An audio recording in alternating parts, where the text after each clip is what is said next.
YCP ఘోర విఫలం కావడంతో తాజా మాజీ మంత్రుల ఛాంబర్లను జీఏడీ అధికారులు స్వాధీనం చేసుకున్నారు. మాజీ మంత్రుల ఛాంబర్లకు ఉన్న నేమ్ బోర్డులను తొలగించారు. మంత్రుల పేషీల్లోని సామాగ్రి చెక్ లిస్టు ప్రకారం సిబ్బంది హ్యాండ్ ఓవర్ చేసుకుంటున్నారు.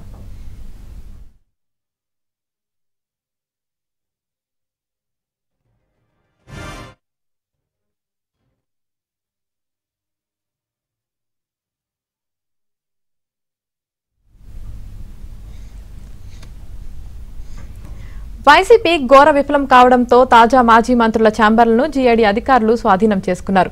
మాజీ మంత్రుల ఛాంబర్లకు ఉన్న నేమ్ బోర్డులను తొలగించారు. మంత్రుల పేషీల్లోని సామాగ్రి చెక్ లిస్ట్ ప్రకారం సిబ్బంది హ్యాండ్ ఓవర్ చేసుకుంటున్నారు.